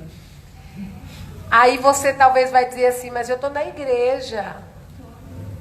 Eu sou batizado. Como é que é, Kessa? Eu faço tudo certinho. Eu sou certinho. Então eu vou ficar só nos primeiros. Eu estou na igreja. Eu sou batizado. Eu oro. Irmãos, se nós não formos transformados à imagem de Cristo, religião não vai nos dar vida e vida com abundância. Se nós não morrermos essencialmente à natureza humana e renascermos em Cristo, estar na igreja não vai nos dar salvação, não vai nos dar resgate. Porque essa palavra, quando diz que os que estão em Cristo, nova criatura é, as coisas velhas se passaram, e eis que tudo se faz novo. O Senhor é aquele que nos deu vida, que veio para o que era seu, mas o Senhor não recebeu, mas a todos quanto recebeu, foi dado o poder de serem feitos filhos de Deus. Está falando de quem realmente está vivendo em Cristo. Não está falando de religião. Está falando daquele que realmente vive uma vida em Cristo. É porque a gente sai confundindo tudo, a gente mistura tudo. Eu gosto sempre de separar isso. Instituição religiosa é uma coisa, vida com Deus é outra. Sistema religioso é uma coisa, vida com Deus é outra. Sistema religioso é aquele negócio que a gente envolve e é legal e é necessário. A gente envolve, a gente associa, a gente passa para dentro, a gente veste a camisa, se torna um dos. Ok, tá certíssimo. Tudo isso aí é para funcionar a favor do reino de Deus. Mas cristianismo acontece dentro de nós. Reino de Deus acontece dentro de nós. Onde foi que Jesus falou que estaria o reino de Deus? Dentro. Não estaria lá, nem acolá, mas o reino de Deus estaria dentro de nós. Então, todos esses versículos que nos garante que estamos em Cristo, que somos nova criatura, que a vida de Deus já está em nós, é se de fato a vida de Deus estiver em nós. É se de fato nós estivermos vivendo uma vida em Cristo Jesus, o nosso Senhor. E buscando a semelhança com o nosso Salvador. Buscando ser parecidos com o nosso Senhor. Né? Que não é a soberba de Satanás, serei semelhante ao Altíssimo, mas sermos transformados à imagem do nosso Salvador. É diferente.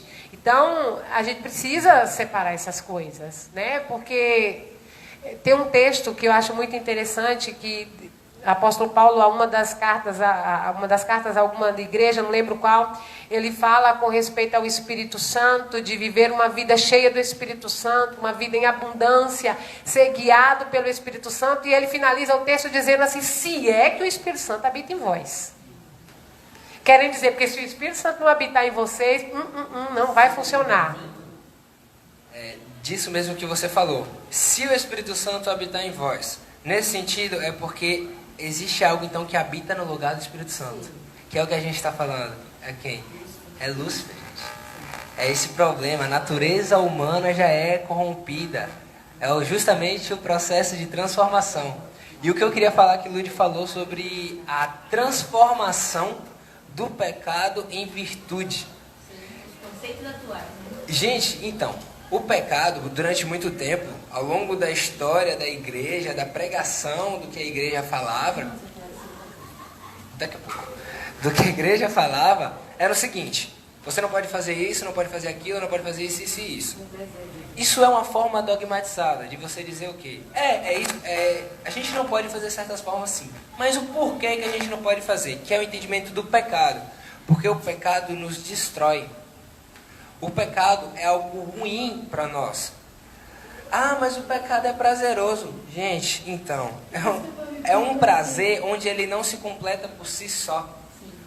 Exemplo, já foi muito citado exemplos na igreja, mas ontem mesmo a gente estava falando sobre santidade e falou sobre pornografia. Você começa a ver um simples vídeo de uma pessoa que está ali fazendo sexo com a outra, depois você já vê com pessoas a mais fazendo sexo em um único lugar, aquilo não te sacia, você aumenta, já vê pessoas de diferentes portes fazendo, do nada você já entra na zoofilia, do nada você já começa a ver pessoas grávidas fazendo o sexo e, sei lá, com crianças, e isso só piorando.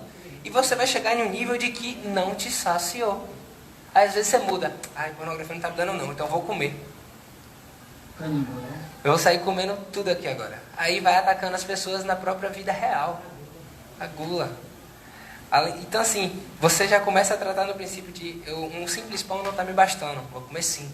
Ah, não tá dando não, vou comer mais. Ah, vou comer toda hora. Não, mas são 3 horas da manhã. Não, mas você tá com fome? Não, mas eu vou comer. Com vontade.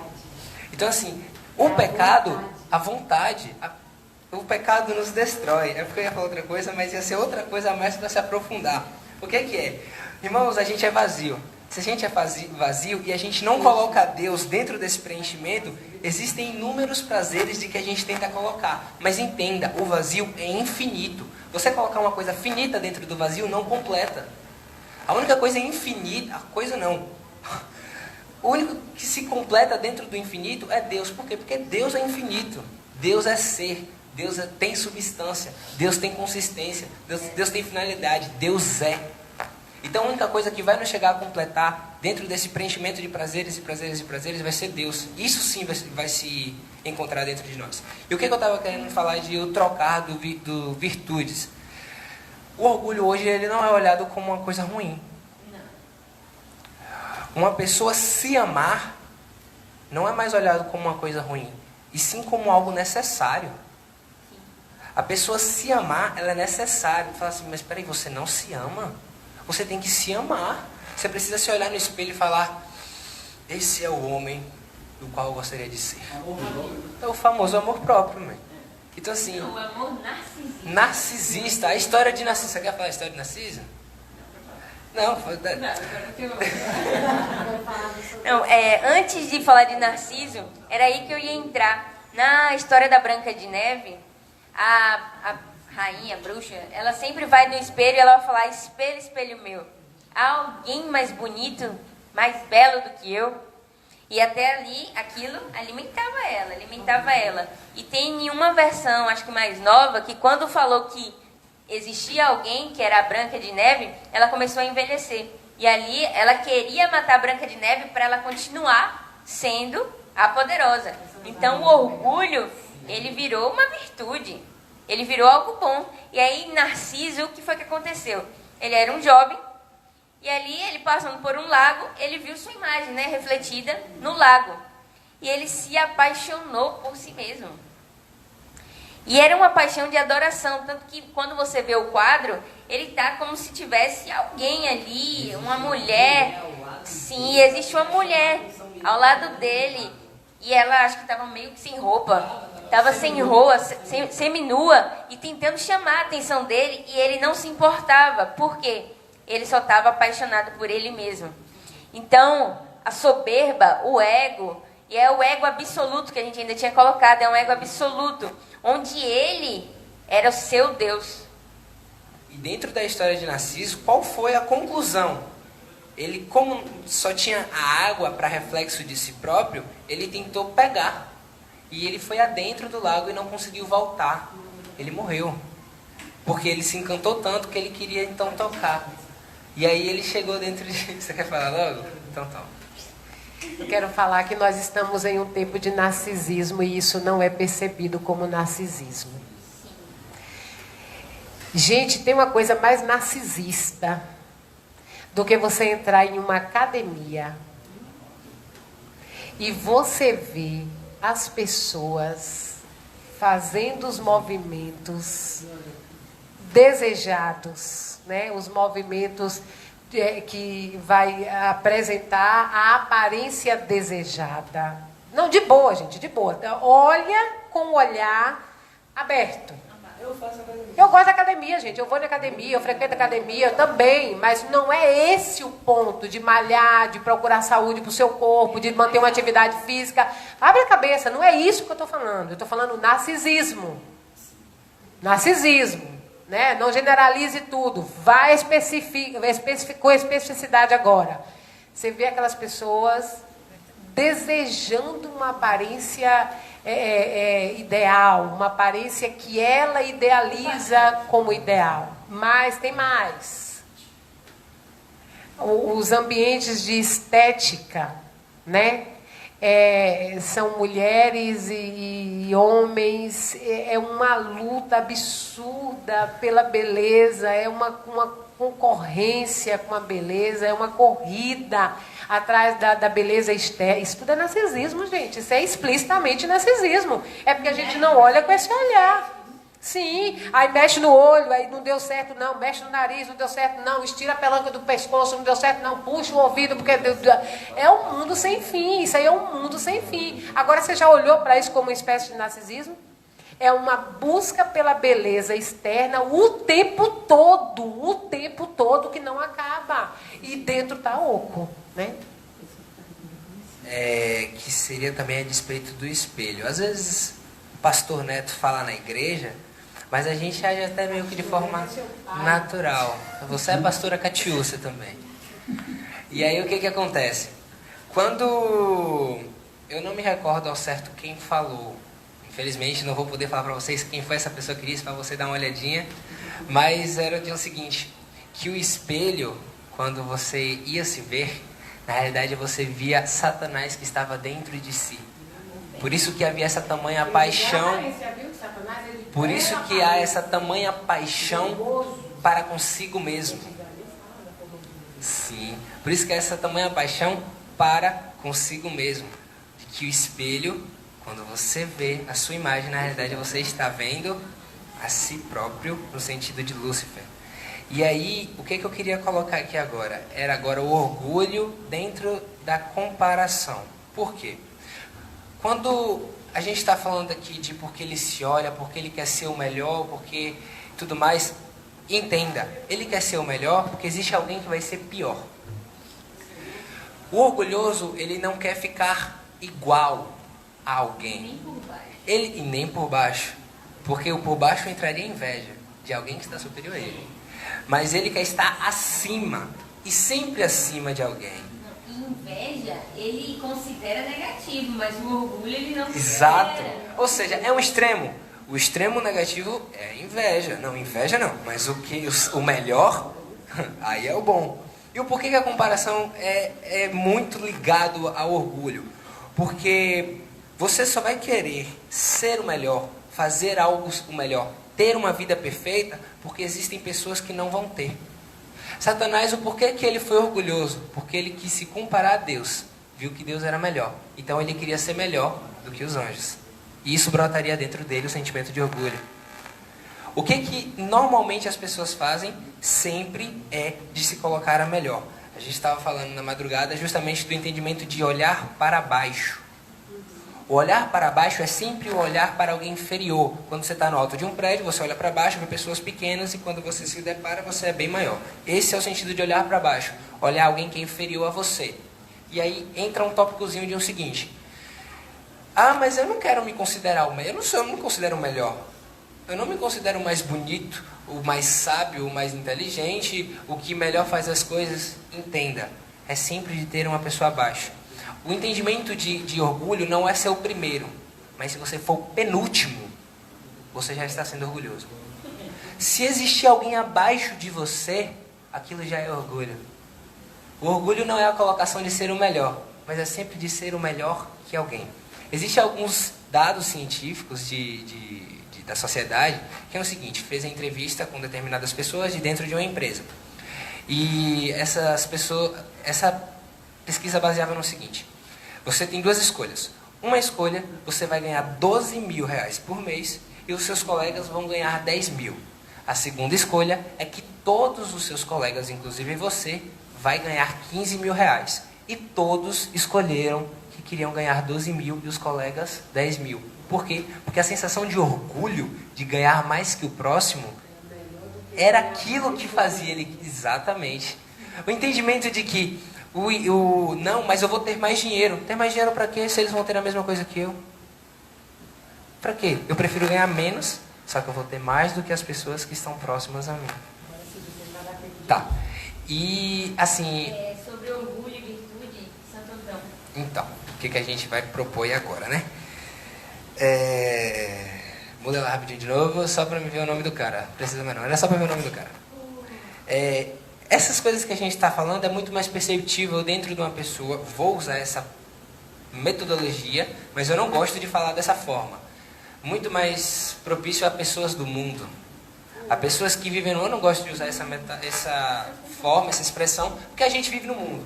Mas como todo mundo vai entender, né?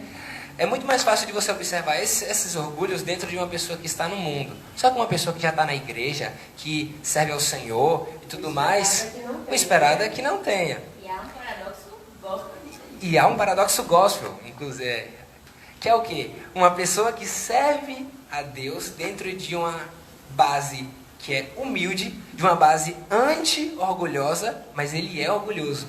Dentro de um seguinte, ele é cristão, mas ele é orgulhoso, então ele vira para cá, só que a indicação do cristianismo era para baixo, e ele vai para cima. Então esse é o paradoxo. Como é que ele é cristão se a reta dele está para cima e a do cristianismo está para baixo? Exatamente.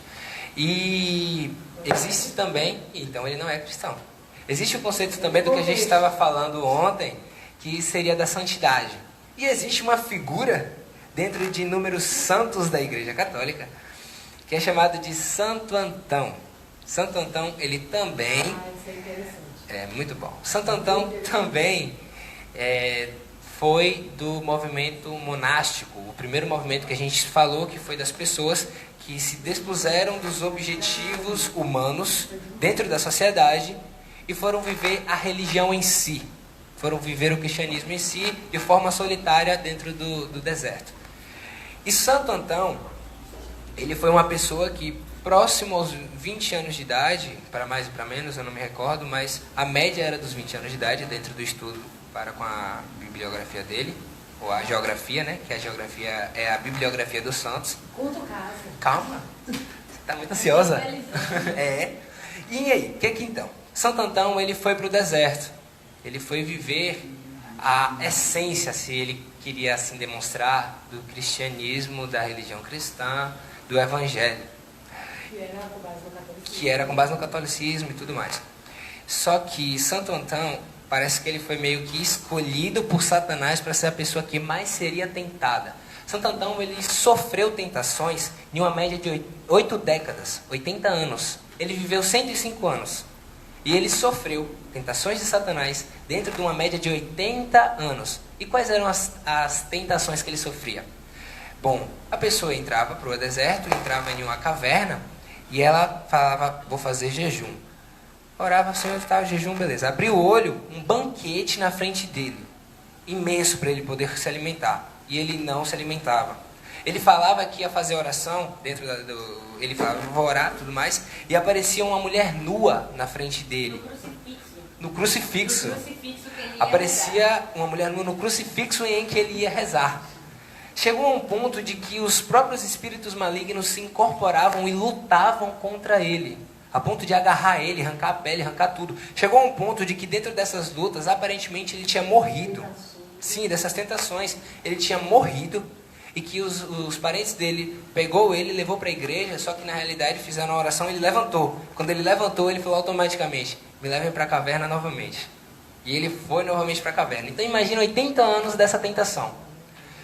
Chegou um dado momento que Satanás ele chegou para Santo Antão e falou, eu desisto. Eu tento a você há tanto tempo e você não cai em nada. Já tentei em você na luxúria, tentei em você na gula, na preguiça e tudo. Mas você não caiu. E então eu vou desistir de você. Satanás dá as costas e vai saindo da caverna. Santo Antão então se ajoelha e faz uma oração bem simples. Senhor, muito obrigado, porque eu agora posso ser santo. Satanás dá um sorrisinho de canto de boca e volta à tentação novamente. Porque a única tentação que Santo Antão caiu foi a de querer ser santo. Porque ele queria ser Deus, ele queria ser perfeito. Só que ele não é perfeito. E aí, alguém quer falar sobre Santo Antão? Essa história é triste, terrível. Eu fiquei emudecida. Porque, nossa Deus, e é realidade, né? Essa história dele não é um mito, não é um... Assim, a geografia, que é justamente a bibliografia de santos, foi escrita por uma determinada pessoa. E essa história foi justamente o entendimento desse livro, que é chamado de Gustave Flaubert. É um escritor também, não é teólogo nem nada, mas é uma pessoa que explicava a respeito daquele entendimento. Então, se também quiser dar uma pesquisada e tudo mais. Então, assim, esse texto é realidade. É algo que foi estudado na bibliografia. Então, uma pessoa que era perseguida, que sofria tentações, né, de vários tipos e conseguia vencer todas elas, em vários níveis de tentações, e conseguia vencer todas elas. De repente, a história fala que Satanás vira para ele e fala: desisto, porque você realmente está com a bola toda, tudo que eu jogo para você, você consegue, né, passar, você consegue ganhar, então eu desisto e eu vou te deixar. E aí sai, e quando sai, ele vai orar e fala com Deus: agora, Senhor, eu posso ser santo. Aí Satanás volta. E aí destrói com ele. Ou seja, apesar dele ter vencido tudo, né, as tantas tentações e os tantos tipos de tentações que ele sofreu perseguição, ele venceu. A soberba e o orgulho de querer ser santo fez com que Satanás voltasse, e era o ponto que prendia ele no orgulho, né, prendia ele. E ontem eu fiz uma pergunta, fiz uma pergunta dentro de todos os questionários. Muito obrigado pelas perguntas que vocês mandaram ontem. Que não foram, não vou falar isso. Que eu fiz uma pergunta de um seguinte: a santidade é um método de vida ou um objetivo a se alcançar? Um quê? Um estilo, sim. É um método, um estilo, uma forma de se viver, ou um objetivo em que você alcança. E esse é justamente o quesito. Santo Antão, ele acreditava que a santidade é algo em que se alcança dentro do mundo em que a gente vive, do esforço. Exatamente. Santo Antão, ele acreditava que ele poderia ser santo. Mas a santidade, você não alcança. É um processo contínuo até que a gente vai morrer tentando, construindo a santidade dentro de nós. E outro detalhe aí em relação à santidade, como tipo um contrário, né? Sim. O contrário, orgulho. A santidade no sentido de soberba, né? A santidade no sentido de querer ser santo. Uma vez eu ouvi uma pergunta que me chamou a atenção, que disse assim: você já parou para pensar por que você quer ser santo? Você já parou para pensar por que você deseja ser santo? É para viver em obediência ou é por causa da sua soberba? E aí tem um outro ponto que a gente precisa entender, que quando o Senhor fala sede santo, a Bíblia diz: sede santo, como é santo o vosso Pai que está nos céus. Ele continua ensinando para a gente simplicidade. Porque ele pede que a gente seja santo como ele é. E como é que ele foi? Ele deixou o esplendor da sua glória. Ele deixou a sua grandeza. Ele abriu mão da sua glória, da sua soberania, e se fez homem. Aí agora ele vira para nós e fala: sede santo como é santo o vosso Pai que está nos céus. É o apóstolo Paulo que diz isso, se não me engano, né? Sede santo como é santo o vosso Pai que está nos céus. Ou seja, então até Pedro, né? Até na chamada de ser santo, é para ser santo como ele foi. E ele foi abrindo mão de todo tipo de soberba. Ele foi abrindo mão de todo tipo de orgulho. Porque ele deixou a sua glória e se fez homem. Ou seja, ele era tudo e preferiu ser nada. Aí ele fala, seja santo como eu sou. Então, assim, até no propósito de sermos santos, é para deixar todo tipo de grandeza. E não para promover grandeza. E não para promover altivez. Justamente isso. O sentido de santidade que a gente hoje em dia coloca não é de diminuição, mas sim de querer ser mais que o irmão. Lembrando, a elevação é sempre porque vai existir alguém abaixo. Eu não quero ser, beleza, eu não quero ser o mais santo, eu quero ser santo. Por quê? Porque na sua visão vai existir alguém que não é. Na nossa colocação dentro da igreja atual, das pessoas que é muito frequentemente, é que eu sou separado. A Bíblia fala que eu sou separado, eu sou o melhor. Não. Estava falando com o Luiz, eu gosto de fazer o sentido de comparações com as piores pessoas da Terra. Eu, Ludmila, Catiúcia, estamos na mesma condição de que um Hitler, de que um Mussolini, de que alguém que pega uma metralhadora e sai metralhando todo mundo na rua. Sabe por quê? Porque eu sou orgulhoso, eu sou orgulhoso e eu sou orgulhoso. Ludmila é orgulhosa, Catiúcia é orgulhosa. Nós estamos na mesma condição. Eu lembrei até que Christian, quando eu contei para você a história de Santo Antão, ele perguntou bem assim, mas e se ele levantasse e falasse bem assim, não, pode vir, olha que atitude orgulhosa. Pode vir que eu aguento mais, eu me garanto. Não desiste não, vai desistir agora, 80 anos me tentando e vai desistir agora. Aí Christian na hora ele falou bem assim, é orgulho. Tudo é orgulho, meus irmãos. Que é vaidade. Tudo é vaidade, tudo é vaidade. Não há nada de novo, tudo se repete. A água que desce e flui para o rio não enche o mar. Então, assim, reler Eclesiastes 1 que é uma maravilha. E aí... Quem ainda fala? A escada da igualdade. A escada da igualdade. E aí o que acontece? Quando a gente entra na comparação de que eu sou igual a Hitler, a Mussolini, é que a gente quer dizer que nós todos somos iguais.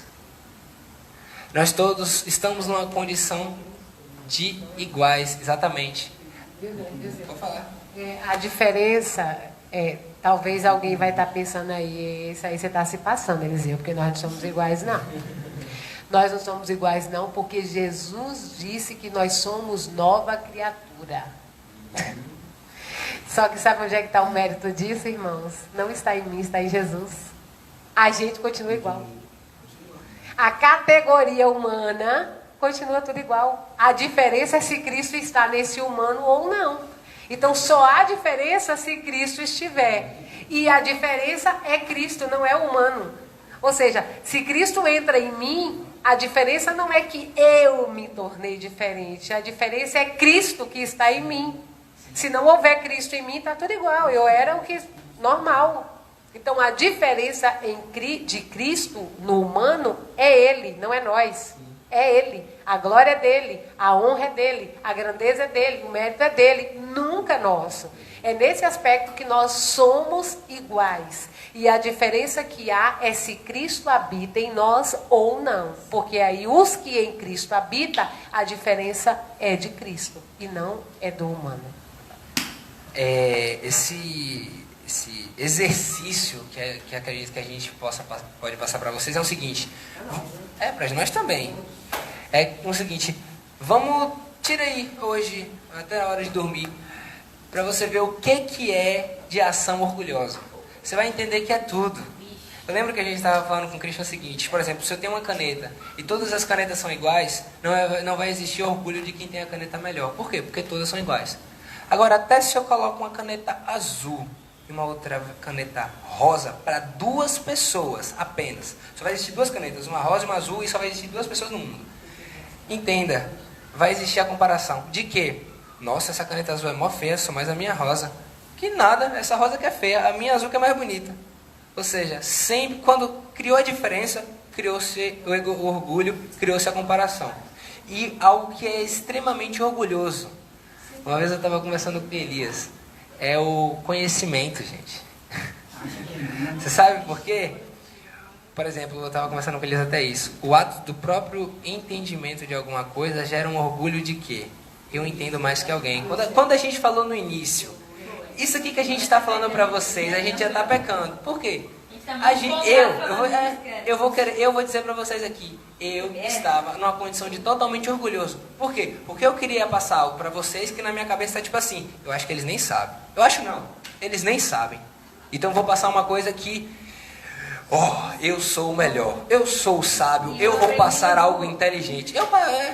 E foi um negócio que teólogos estudaram durante anos e anos e anos, que eu peguei deles. Exato, não foi nem eu que criei isso. Então, tipo assim, até esse entendimento de conhecimento, porque eu me coloco superior a você, é um ato orgulhoso. No próprio Eclesiastes, Salomão ele vai falar que o sábio e o tolo são iguais, porque têm o mesmo destino e são a mesma pessoa. Todos vão morrer e todos têm a mesma condição de vida. A diferença é o de Jesus, que pode habitar dentro da gente. Exato. E o que eu queria colocar é que o alimento do orgulho sempre vai ser a comparação. Sempre vai ser a comparação. Eu quero me comparar a Deus, então eu estou sendo orgulhoso. Eu quero me comparar ao outro, eu estou sendo orgulhoso. E Eliseu ele falou assim, que o orgulhoso ele sempre olha para baixo. E para encerrar, a gente criou um negócio assim. Não, o Cate falou. E para a gente reconhecer que a gente é orgulhoso, eu escrevi assim: olhar para cima e ver a distância entre nós e Deus. E assim, infinita. E a gente percebe que a gente é um pó, um sopro. Olhar para o outro e ver que não há distância entre nós e eles, porque ele está aqui, do meu lado, não há distância entre nós. E olhar para si e ver que não há nada dentro de nós. Que nós não somos nada, porque nós não temos substâncias em nós mesmos. Olhar para cima e ver a distância entre nós e Deus. Olhar para o outro e ver que não há distância entre nós e Ele. Olhar para si e ver que não há nada dentro de nós. Tá. Quando a Bíblia ela também relata aquele entendimento de amar ao próximo como a ti mesmo. Normalmente a gente coloca o amar ao próximo como a ti mesmo dentro do sentido de qualitativamente. Por quê? Eu vou amar ao próximo como se estivesse amando a mim mesmo. Mas o que a Bíblia quer tratar é que você tem que amar ao próximo como a ti mesmo dentro do entendimento de que ele é igual a você. Por isso que você deve amar ele como igual a você. Porque ele é igual a você. Você não tem que, na hora de amar uma determinada pessoa, amar menos ou amar mais que uma outra pessoa. Vou falar logo assim. Eu tenho que amar a minha mãe igual eu amo a Christian, igual eu amo a Ludmilla. Claro que vai existir aqueles fatores emocionais dentro da sociedade, afetivos e tudo mais. Mas dentro de uma condição do que Cristo pede para que a gente aplique para o próximo, vou trocar. Eu tenho que amar na mesma intensidade que eu amo a minha mãe, a um mendigo que está na rua pedindo comida. Eu tenho que olhar para ele no sentido de assim, ele é igual a mim.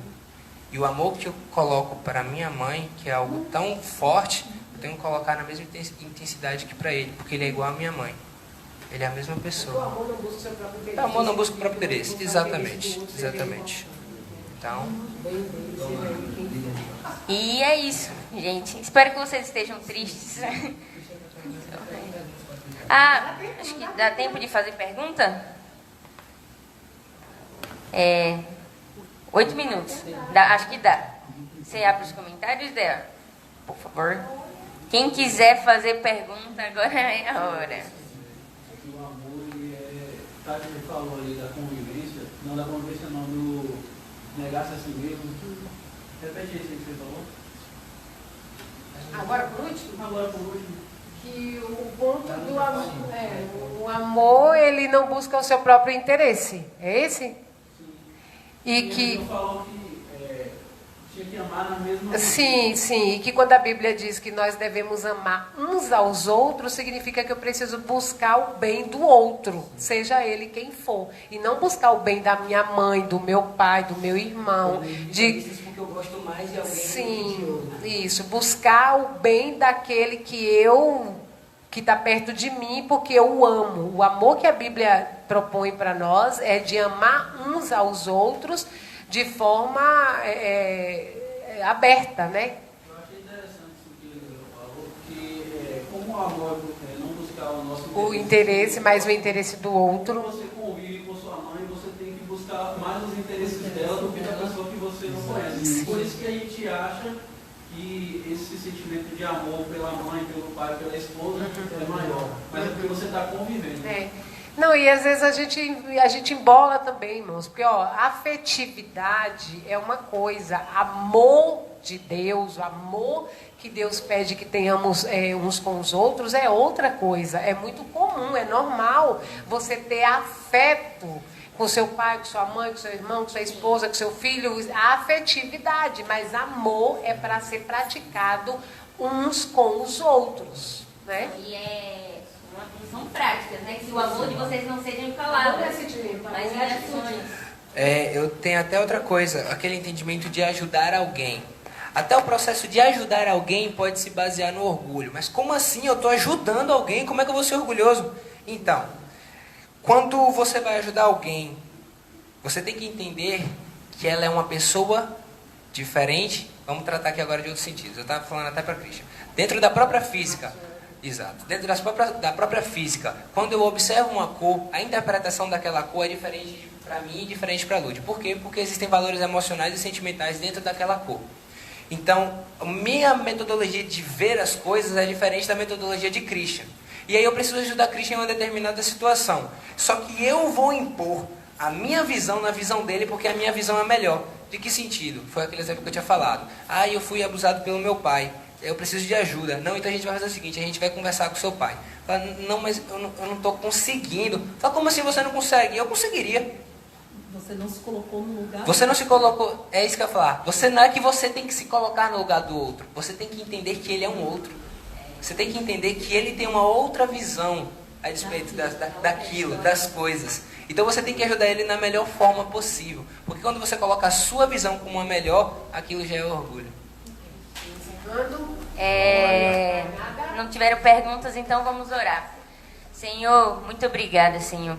Muito obrigada porque o Senhor continua falando com a tua igreja. O Senhor continua trazendo esclarecimento da tua palavra. Senhor, eu desejo, Senhor, que a verdade ela tenha nos libertado a respeito do entendimento disso nessa noite. A todos que assistiram, a todos nós que estamos aqui, que a gente venha andar diferente, Senhor. Era o que eu falava com Eliseu, Senhor, depois de uma live de estudar o que a gente estudou, eu não quero ser mais essa pessoa. Eu quero ser diferente. Então, Senhor, que Lúcifer, não é nem um orgulho, mas que Lúcifer não fique enraizado em nossos corações. Mas nós queremos as tuas verdades, as tuas palavras, as tuas intenções, Senhor. Ó Deus, nós queremos... O Senhor lá em Filipenses 2 diz que o Senhor, mesmo sendo Deus, não ousou ser igual a Deus. Ó Deus, o Senhor foi humilde, manso. O Senhor nos ensina, Senhor. Nos ajuda, nos ajuda. Ó Pai, com toda a riqueza que foi dita aqui nessa noite. Deus, que não venha ser pérola aos porcos, não, Senhor. Mas que a gente venha pegar o pão vivo que desceu do céu e se alimentar dele, para que haja vida dentro de nós. Pai, para que sejamos pessoas saradas, pessoas melhores não comparado aos outros, mas comparado a nós mesmos, a maldade, Senhor. Nos ajuda, Senhor. Nos ajuda a descer, Senhor. Nos ajuda a olhar para Ti. Aprender contigo, a olhar para Ti, a olhar para o nosso próximo e ver que estamos no mesmo lugar, que somos iguais. E olhar para dentro de nós e ver que se o Senhor não estiver aqui, somos vazios. Vazios, então nos ajuda, Senhor, nós precisamos de Ti. Pai, nos ajuda a quebrar e a vencer todo orgulho, Senhor, que há em todas as nossas intenções. A intenção de ser elogiado, a intenção de ser considerado bom, a intenção de ser merecedor, a intenção de tantas coisas, Pai. Pai, que o Senhor venha falando no coração de cada um aquilo que nós não conseguimos falar aqui, Pai. Que o Senhor vai revelando onde há orgulho nas nossas atitudes, para que venhamos dar passos de fé diferentes, Porque é aquele que começou a boa obra, a gente não quer melhorar nada. A gente quer quebrar e nascer de novo em Ti. Nascer de novo em Ti. Então eu te agradeço, Senhor, porque o Senhor é um bom Pai. E o Senhor tem misericórdia. Misericórdia de nós, Senhor. Em nome de Jesus. Em nome de Jesus. Semana que vem temos culto dos jovens, então não perca. A gente ainda não sabe o que é que vai ser, mas esteja aí preparado para a próxima semana. E se você também quiser dar dicas de temas que a gente pode falar, ou se alguém também quiser se prontificar, dá uma palavra, manda uma mensagem no direct da igreja, ou fala para mim ou para a Catiúcia. E vai ter algumas dinâmicas essa semana para um próximo culto, então fica ligado. Vai ter ABD amanhã? Vai ter ABD amanhã. E à meia-noite a gente tem o clamor da meia-noite. Então você aí que está precisando de um socorro, cola hoje de noite. Meia-noite. Beijo, galera. Até semana que vem.